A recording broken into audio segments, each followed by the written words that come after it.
उसका मतलब क्या है? मैं अपने होंठ खोलती हूँ सवाल पूछने के लिए, लेकिन उसकी शरारती मुस्कान ही मेरा जवाब बन जाती है। मैं एक साथ शर्मिंदा, उत्साहित, बेचैन और अधीर महसूस कर रही हूँ।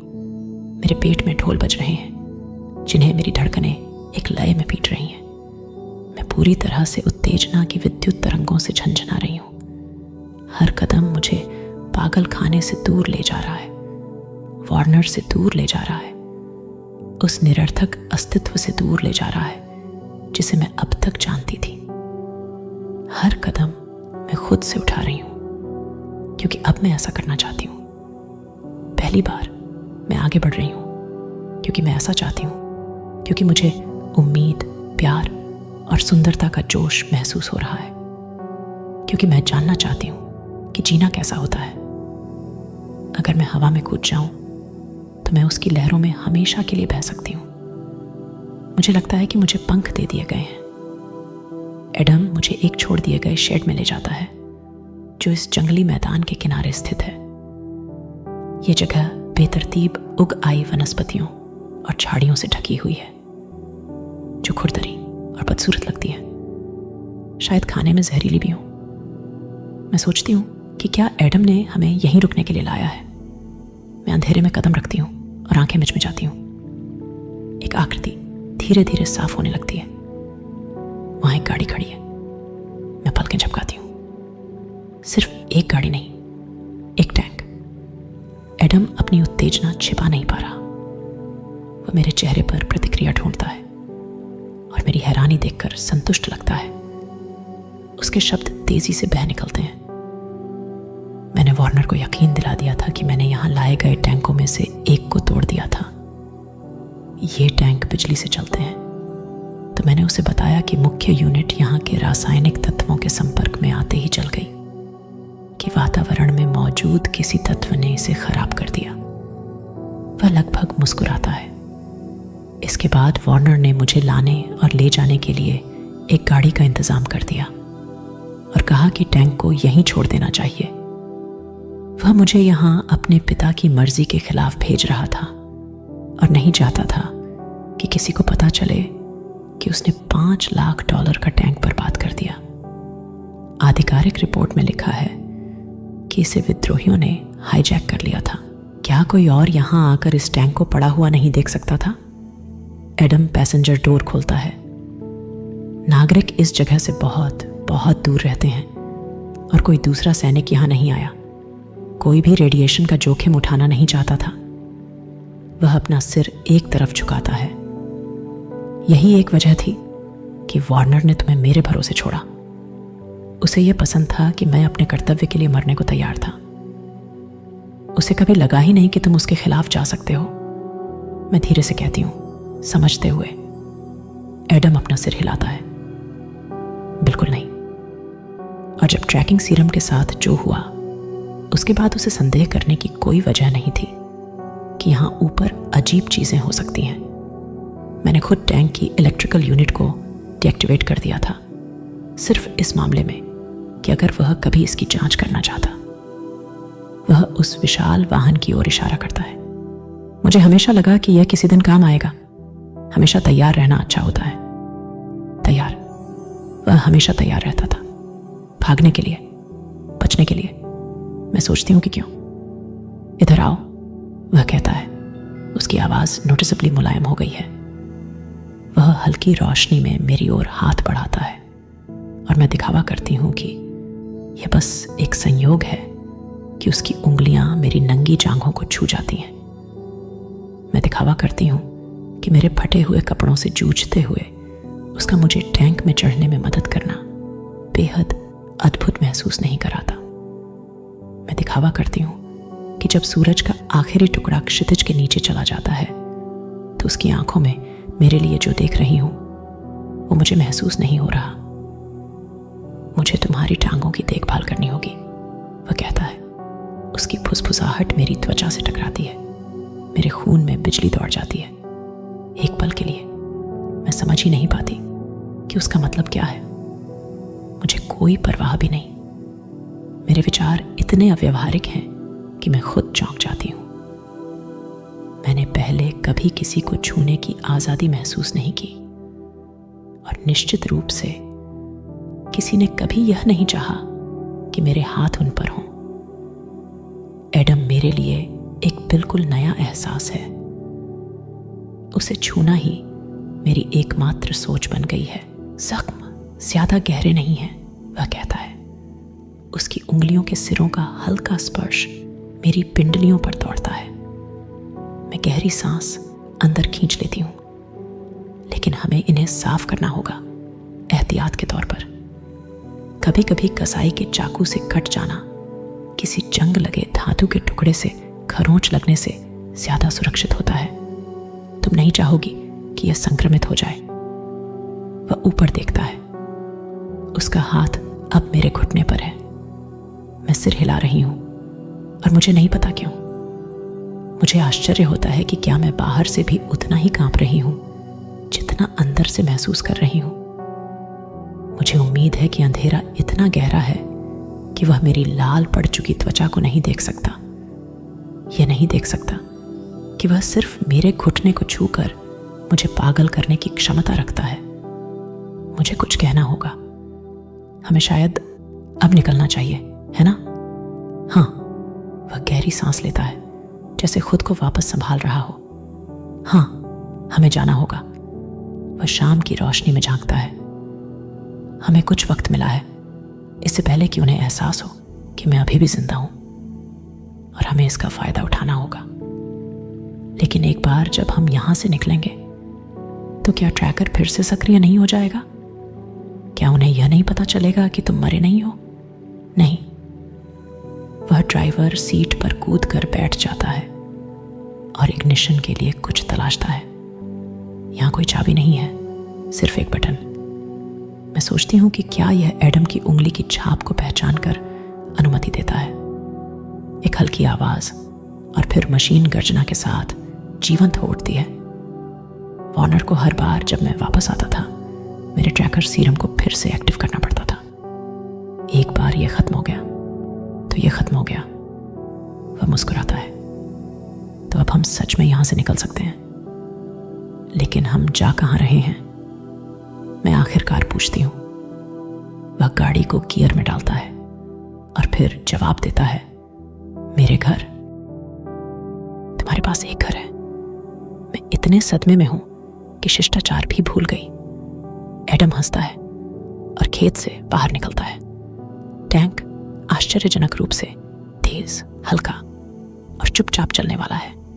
इंजन अब एक शांत सुर में गूंज रहा है, और मैं सोचती हूं कि क्या यही कारण है कि उन्होंने अपने टैंकों को गैस से इलेक्ट्रिक पर बदल दिया। यह तरीका निश्चित रूप से कम ध्यान आकर्षित करता है। ठीक से कहूं तो नहीं, वह जवाब देता है, लेकिन एक घर जैसा कुछ। हाँ, मैं पूछना चाहती हूं और नहीं भी। मैं जानना चाहती हूं और नहीं भी। मुझे पूछना होगा। मैं खुद को तैयार करती हूं। तुम्हारे भी। वह काफी पहले मर चुके हैं। एडम अब मुस्कुरा नहीं रहा। उसकी आवाज में एक ऐसी कसावट है जिसे सिर्फ मैं पहचान सकती हूं। दर्द, कड़वाहट, गुस्सा। ओह। हम चुपचाप आगे बढ़ते रहते हैं, अपने अपने विचारों में खोए हुए। मैं उसकी मां के बारे में पूछने की हिम्मत नहीं जुटा पाती। मैं सिर्फ इतना सोच रही हूं कि वह इतने घृणित पिता के बावजूद इतना अच्छा इंसान कैसे बना, और अगर उसे सेना से इतनी नफरत है तो उसने इसमें शामिल होने का फैसला क्यों किया? अभी मैं यह सब पूछने के लिए बहुत संकोच कर रही हूं। मैं उसके भावनात्मक दायरे में दखल नहीं देना चाहती। भगवान जानता है कि मेरे पास खुद अपने लाखों सवालों की दीवारें हैं। मैं खिड़की से बाहर झांकती हूं और आंखें गड़ा कर देखने की कोशिश करती हूं कि हम कहां से गुजर रहे हैं, पर मुझे सिर्फ वही उदास, वीरान जमीन दिखती है जिसकी मैं अब तक आदी हो चुकी हूं। हम जहां हैं वहां कोई नागरिक नहीं है। हम रीएस्टैब्लिशमेंट की बस्तियों और नागरिक इलाकों से बहुत दूर हैं। मैं देखती हूं कि 100 फीट की दूरी पर एक और टैंक गश्त कर रहा है, पर शायद उसे हमारी मौजूदगी का एहसास नहीं हुआ। एडम बिना हेडलाइट्स के चला रहा है, शायद इसलिए कि हम पर कम से कम ध्यान जाए। मैं सोचती हूँ कि वह बिना रोशनी के रास्ता कैसे देख पा रहा है। हमारी राह को रोशन करने वाला बस चांद है। चारों तरफ भयावह सन्नाटा पसरा हुआ है। एक पल के लिए मेरा दिमाग वार्नर की ओर लौट जाता है। सोचती हूँ इस वक्त वहां क्या हो रहा होगा, कितने लोग मेरी तलाश में होंगे, वह मुझे वापस पाने के लिए कितनी दूर तक जाएगा। वह एडम को मारना चाहता है, वह मुझे जिंदा चाहता है। वह तब तक नहीं रुकेगा जब तक मैं उसके कैद में ना आ जाऊं। वह कभी भी यह नहीं जान सकता कि मैं उसे छू सकती हूँ। मैं सिर्फ कल्पना कर सकती हूँ कि अगर उसे मेरे शरीर तक पहुंच मिल जाए तो वह क्या करेगा। मैं एक तेज, गहरी, कांपती हुई सांस लेती हूँ और एडम को सच बताने के बारे में सोचती हूँ। नहीं नहीं नहीं नहीं। मैं अपनी आंखें कसकर बंद कर लेती हूँ और सोचती हूँ कि शायद मैंने स्थिति को गलत समझ लिया। वो एक अराजक क्षण था। मेरा दिमाग भटका हुआ था। शायद मैंने कल्पना कर ली थी। हाँ, शायद मैंने कल्पना कर ली थी। ये तो वैसे भी काफी अजीब है कि एडम मुझे छू सकता है। दुनिया में ऐसे दो लोग होने की संभावना जो मेरे स्पर्श से अप्रभावित हों असंभव लगती है। बल्कि जितना ज्यादा मैं इस बारे में सोचती हूँ उतना ही ज्यादा मुझे यकीन हो जाता है कि मैंने गलती की होगी। ये कुछ भी हो सकता था। शायद कोई कपड़ा जो एडम ने खिड़की तोड़ने के लिए इस्तेमाल किया था, शायद तकिया जो बिस्तर से गिर गया हो, शायद वार्नर के दस्ताने जो जमीन पर पड़े थे। हाँ, वह मुझे छू नहीं सकता था, क्योंकि अगर उसने मुझे छुआ होता तो वह भी बाकी सबकी तरह तड़प कर चीख उठता। एडम का हाथ चुपचाप मेरे हाथ में सरक जाता है और मैं उसके उंगलियों को कसकर पकड़ लेती हूँ। अचानक इस बात की तसल्ली चाहती हूँ कि वह मुझसे अछूता रह सकता है। अचानक मुझे हर पल को जी लेने की तलब होने लगती है, हर उस लम्हे को महसूस करने की जो मैंने कभी नहीं जाना। अचानक मुझे डर लगता है कि इस चमत्कार की कोई समय सीमा ना हो, कोई घड़ी जो मध्य रात्रि पर आकर रुक जाए, कोई कद्दू की गाड़ी जो फिर से सामान्य हो जाए। उसे खो देने की संभावना, उसे खो देने की संभावना, उसे खो देने की संभावना 100 साल की तन्हाई जैसी है, जिसकी कल्पना भी मैं नहीं करना चाहती। मैं नहीं चाहती कि मेरे हाथों से उसकी गर्माहट छिन जाए, उसका स्पर्श, उसके होंठ, हे भगवान, उसके होंठ, उसके होंठ मेरी गर्दन पर, उसका शरीर मेरे चारों ओर लिपटा हुआ, मुझे समेटते हुए, जैसे वह इस सच को साबित कर रहा हो कि इस दुनिया में मेरा अस्तित्व व्यर्थ नहीं है। एहसास एक पेंडुलम है जो चांद के आकार का है। यह मुझसे टकराने से रुकने का नाम नहीं ले रहा। जूलियट, मैं अपने गले में अटकी गोलियों को निगल जाती हूँ। हाँ, तुम रो क्यों रही हो? उसकी आवाज उतनी ही मुलायम है जितना उसका हाथ, जो अब मेरी पकड़ से आजाद होकर मेरे गालों पर लुढ़कते आंसुओं को छू रहा है। मुझे इतना शर्मिंदा महसूस हो रहा है कि मैं कुछ कह ही नहीं पा रही। तुम मुझे छू सकते हो, मैं पहली बार कहती हूँ, पहली बार इस सच को जुबान देती हूँ। तुम मुझे छू सकते हो। मेरी आवाज एक फुसफुसाहट में खो जाती है। तुम मेरी परवाह करते हो और मुझे नहीं पता क्यों। तुम मेरे साथ अच्छे हो जबकि तुम्हें जरूरत नहीं है। मेरी खुद की माँ ने भी इतनी परवाह नहीं की थी कि मेरी आवाज बीच में अटक जाती है और मैं अपने होठों को एक साथ दबा लेती हूँ, उन्हें सील कर देती हूँ, खुद को शांत रहने पर मजबूर कर देती हूँ। मैं एक चट्टान हूँ, एक मूर्ति, एक ऐसा पल जो समय में जमी हुई तस्वीर बन गया है। बर्फ को कोई एहसास नहीं होता। एडम कुछ नहीं कहता, एक शब्द भी नहीं, जब तक वह सड़क से हटकर एक पुराने अंडरग्राउंड पार्किंग गैरेज में नहीं पहुंच जाता। तभी मुझे एहसास होता है कि हम किसी सभ्यता के करीब आ गए हैं, लेकिन नीचे घना अंधेरा है। मुझे कुछ भी साफ दिखाई नहीं दे रहा और मैं फिर से सोचने लगती हूँ कि एडम कैसे देख पा रहा है। मेरी नज़र उसकी डैशबोर्ड स्क्रीन पर जाती है और तभी मुझे दिखता है टैंक में नाइट विजन है। बेशक एडम इंजन बंद कर देता है। मैं मैं उसकी गहरी सांस सुन सकती हूँ। मैं मुश्किल से ही उसकी परछाई देख पा रही हूँ कि तभी मुझे उसकी हथेली अपनी जांघ पर महसूस होती है। उसका दूसरा हाथ धीरे धीरे मेरा रास्ता तलाशता हुआ ऊपर बढ़ रहा है, जब तक कि वह मेरे चेहरे को नहीं छू लेता। मेरे शरीर में गर्मी लावा की तरह बहने लगती है।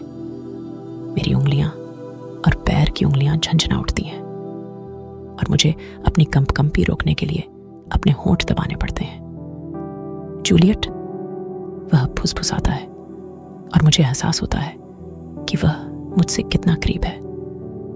मुझे समझ नहीं आ रहा कि मैं अब तक हवा में घुलकर क्यों नहीं मिट गई। हमेशा से यह मैं और तुम थे, पूरी दुनिया के खिलाफ, वह कहता है। हमेशा से ऐसा ही था। यह मेरी गलती है कि मैंने कुछ करने में इतना वक्त लगा दिया। नहीं, मैं अपना सिर हिला रही हूं। यह तुम्हारी गलती नहीं है, यह है, वह कहता है। मैं तुमसे बहुत पहले प्यार कर चुका था, बस कभी हिम्मत नहीं जुटा पाया कि इसे कबूल कर सकूं, क्योंकि मैं तुम्हें मार सकती थी। वह हल्का सा हंसता है, एक शांत हंसी, क्योंकि मुझे लगता था कि मैं तुम्हारे लायक नहीं हूं। मैं बस एक हैरानी में ढली हुई इकाई बन गई हूं। क्या? वह अपनी नाक मेरी नाक से सटा देता है, मेरी गर्दन के पास झुक जाता है, मेरे बालों की एक लट को अपनी उंगलियों में लपेट लेता है और मैं नहीं सांस नहीं ले पा रही। तुम इतनी अच्छी हो, वह फुसफुसाता है, लेकिन मेरे हाथ कभी किसी को नुकसान नहीं पहुंचाना चाहते थे। मैं कुछ कहने ही वाली थी जब उसने खुद को सुधार लिया, कम से कम जानबूझकर नहीं। वह थोड़ा पीछे हट जाता है। मैं बस मुश्किल से उसे देख पा रही हूं। वह अपने गले के किनारे को रगड़ रहा है। तुमने कभी जवाब नहीं दिया, वह कुछ पल बाद कहता है। मैं हमेशा सोचता था क्यों तुमने कभी चिल्लाया नहीं, गुस्सा नहीं किया या किसी से कुछ कहने की कोशिश नहीं की। और मैं जानती हूं कि हम दोनों फिर से वापस जा चुके हैं, तीसरी, चौथी, पांचवी, छठी, सातवीं, आठवीं, 9वीं कक्षा में।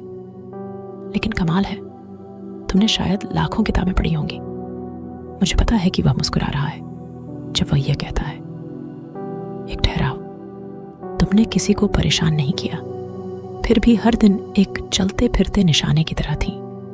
तुम चाहती तो जवाब दे सकती थी, तुम चाहती तो हर किसी को चोट पहुंचा सकती थी। मैं किसी को चोट नहीं पहुंचाना चाहती। मेरी आवाज इतनी धीमी है कि यह एक फुसफुसाहट से भी कम लगती है। मेरे दिमाग में 8 साल के एडम की छवि गूंज रही है, मिट्टी में पड़ा हुआ, टूट चुका, छोड़ा हुआ, आंसुओं में भीगा हुआ। सिर्फ ताकत के लिए लोग क्या क्या नहीं कर जाते। इसीलिए तुम कभी वह नहीं बनोगी जो वार्नर चाहता है कि तुम बनो। मैं अंधेरे के किसी बिंदु को घूर रही हूं। मेरा मन संभावनाओं से पीड़ा में डूबा हुआ है। तुम्हें इतना यकीन कैसे है? उसके होंठ मेरे होंठों के इतने करीब हैं कि मैं उसकी गर्म सांस महसूस कर सकती हूं, क्योंकि तुम अब भी इस दुनिया की परवाह करती हो। मैं हाँफती हूं और वह मुझे चूम रहा है, गहरा, शक्तिशाली और बेपरवाह। उसकी बाहें मेरी कमर के चारों ओर कस जाती हैं। मेरा शरीर इस कदर झुक जाता है कि मैं लगभग क्षैतिज हो जाती हूं और मुझे कोई परवाह नहीं। मेरा सिर सीट पर है, उसका शरीर मुझ पर झुका हुआ, उसके हाथ मेरी फटी हुई पोशाक के नीचे से मेरी कमर को जकड़े हुए। मैं चाहत की उन लाखों लपटों में घिरी हूं जो इतनी तीव्र हैं कि मैं मुश्किल से सांस ले पा रही हूं। वह एक गर्म पानी का स्नान है, एक अधूरा सांस, गर्मियों के 5 दिन जो उसकी 5 उंगलियों में समाये हुए हैं, जो मेरे शरीर पर कहानियां लिख रही हैं। मैं नसों का एक बेतरतीब तूफान बनकर उससे टकरा रही हूं। मेरे भीतर करंट की एक लहर दौड़ रही है जो मुझे पूरी तरह अपने वश में कर चुकी है। उसकी खुशबू मेरे होश उड़ा रही है। उसकी आंखें, उसके हाथ, उसकी छाती, उसके होंठ मेरे कान के पास आकर फुसफुसाते हैं। वैसे हम यहां पहुंच चुके हैं। वह इतनी तेज सांसें ले रहा है जितना शायद तब भी नहीं जब वह अपनी जान बचाने के लिए भाग रहा था। मुझे उसका दिल अपनी पसलियों के पास धड़कता हुआ महसूस होता है। उसकी आवाज़ टूटी हुई फुसफुसाहट है। शायद हमें अंदर जाना चाहिए, वहां ज्यादा सुरक्षित रहेगा। लेकिन वह हिलता तक नहीं। मुझे समझने में कुछ पल लगते हैं कि वह क्या कह रहा है। मैं बस अपना सिर हिलाती हूँ, अपनी गर्दन के साथ ऊपर नीचे करती हूँ। फिर याद आता है कि वह मुझे देख नहीं सकता। मैं बोलने की कोशिश करती हूँ, पर मैं सिर्फ उसकी उंगलियों को महसूस कर रही हूँ जो मेरी जांघों पर फिसल रही हैं। इस घोर अंधकार में जब मैं नहीं देख पा रही कि क्या हो रहा है, एक मीठी चकराहट मुझे नशे में डुबो रही है। हाँ, बस इतना ही कह पाती हूँ। वह मुझे वापस बैठने में मदद करता है, अपना माथा मेरे माथे से सटा देता है। माफ करना, वह कहता है। मुझे खुद को रोकना बहुत मुश्किल लगता है। उसकी आवाज इतनी गहरी और भारी है कि उसके शब्द मेरी त्वचा को सुलगा रहे हैं। मैं अपने हाथ उसके शर्ट के नीचे खिसका देती हूँ। मैं उसे तनते हुए, गहराई से निगलते हुए महसूस करती हूँ। मेरी उंगलियां उसके संपूर्ण घड़े हुए शरीर की रेखाओं को सहलाती हैं। वह सिर्फ मांसपेशियों और ताकत का एक शुद्ध रूप है। तुम्हें खुद को रोकने की जरूरत नहीं है, मैं उसे कहती हूँ। उसका दिल इतनी तेज धड़क रहा है कि मैं उसे अपनी धड़कन से अलग नहीं कर पा रही। हमारे बीच की हवा 5000 डिग्री की तरह तप रही है। उसकी उंगलियां मेरी कमर की हड्डी के ठीक नीचे मौजूद छोटे से गड्ढे पर टिकी हैं। मुझे छेड़ रही हैं, उस छोटे से कपड़े के टुकड़े के इर्द गिर्द जो अभी भी मुझे आधा सभ्य बनाए हुए है। Juliet, Adam.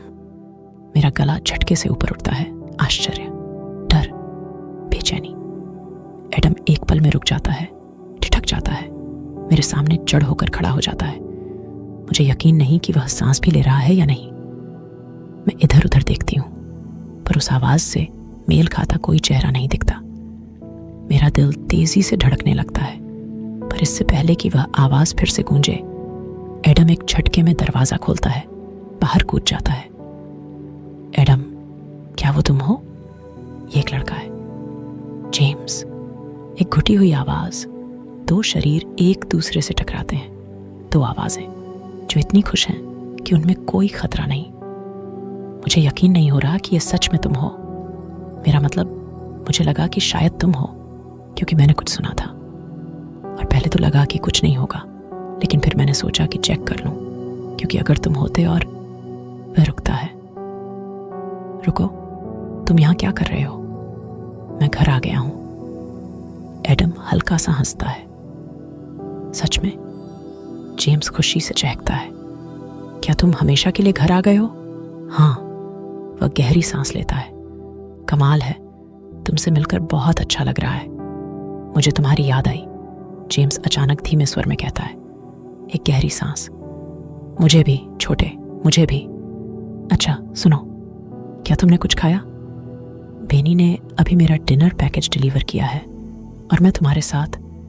जेम्स, वह रुकता है। हाँ, मैं तुम्हें किसी से मिलवाना चाहता हूं। मेरी हथेलियां पसीने से भीग रही हैं। मेरा दिल गले तक आ गया है। मैं एडम को अपनी ओर आते सुन सकती हूं, लेकिन मुझे पता नहीं चलता कि उसने अपना सिर अंदर झांका है, जब तक वह कोई स्विच ऑन नहीं कर देता।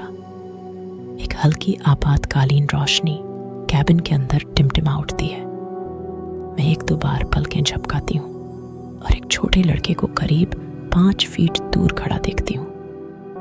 गंदे सुनहरे बाल जो गोल चेहरे को घेर रहे हैं, नीली आंखें जो कुछ ज्यादा ही जानी पहचानी लग रही हैं। उसने अपने होठों को ध्यान से भींच रखा है। वह मुझे घूर रहा है। एडम मेरा दरवाजा खोल रहा है। वह मुझे बाहर निकलने में मदद करता है। उसके चेहरे पर एक मुस्कान छिपाने की नाकाम कोशिश साफ दिख रही है। और मैं अपनी खुद की घबराहट से हैरान हूं। मुझे समझ नहीं आ रहा कि मैं इतनी नर्वस क्यों हूं, पर भगवान, मैं बहुत नर्वस हूं। ये लड़का एडम के लिए बहुत अहम है और मुझे नहीं पता क्यों, पर मुझे लगता है कि यह पल भी बहुत अहम है। मुझे डर है कि कहीं मैं सब कुछ बर्बाद न कर दूं। मैं अपनी फटी हुई ड्रेस के किनारों को ठीक करने की कोशिश करती हूँ। कपड़े में पड़ी सिलवटों को हाथों से समेटने की कोशिश करती हूँ। मैं अपने बालों में उंगलियां फेरती हूँ, उन्हें थोड़ा संवारने की कोशिश करती हूँ। बेकार है, बेचारा बच्चा शायद डर जाएगा। एडम मुझे आगे बढ़ाता है। जेम्स की लंबाई मुझसे कुछ इंच ही कम होगी, पर उसके चेहरे से साफ झलकता है कि वह अभी बहुत छोटा है। मासूम, दुनिया की ज्यादातर सख्त सच्चाइयों से अछूता। मुझे उसकी इस मासूमियत की सुंदरता में खो जाने का मन करता है। जेम्स, ये जूलियट है। एडम एक नजर मेरी ओर डालता है। जूलियट, ये मेरा भाई है जेम्स।